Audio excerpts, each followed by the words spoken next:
नमस्कार दोस्तों, स्वागत करती हूँ आपका। मानसी बस में चढ़ी तो बस लगभग भर चुकी थी, पर उसको सामने ही एक खाली सीट दिख गई और वो तुरंत ही बैठ गई।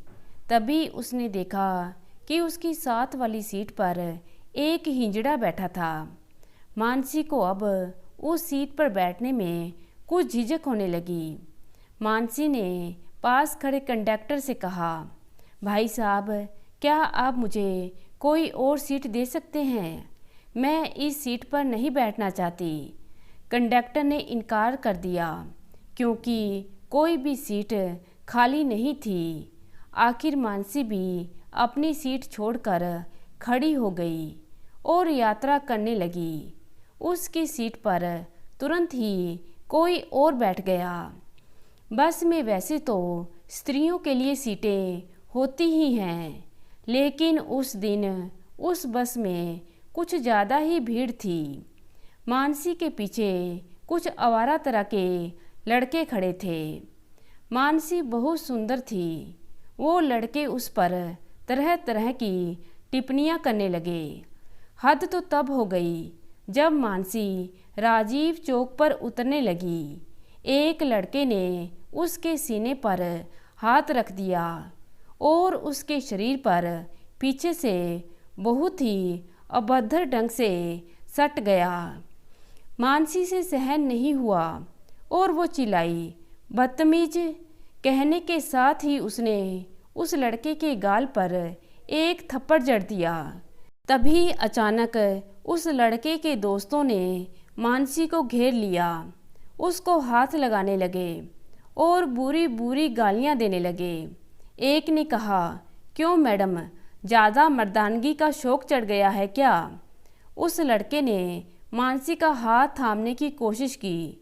अचानक ही किसी ने उस लड़के का हाथ पकड़ लिया और उसके गाल पर बहुत ज़ोरदार थप्पड़ जड़ दिया।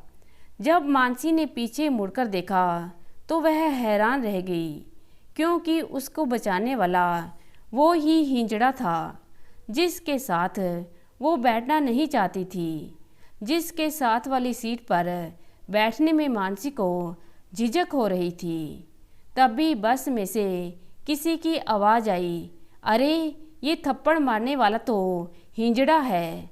तब तक मानसी चुप खड़ी थी, पर उन शब्दों को सुनकर उसको ना जाने कहाँ से हिम्मत आ गई।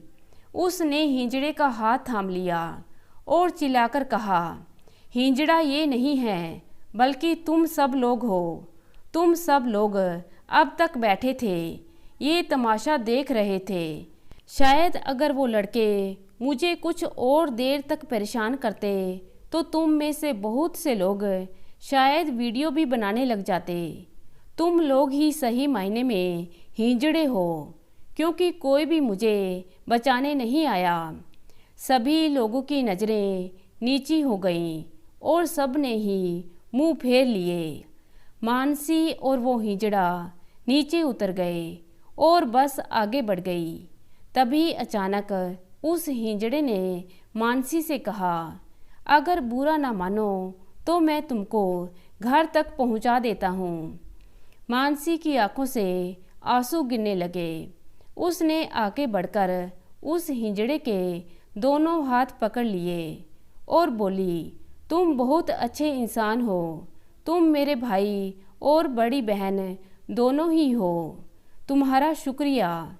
जाते जाते उस हिजड़े ने मुस्कुराकर कहा, बहन, सारे जीवन गालियाँ सुनी हैं, लोगों ने मजाक उड़ाया है, पर आज पहली बार किसी ने भाई या बहन कहा है।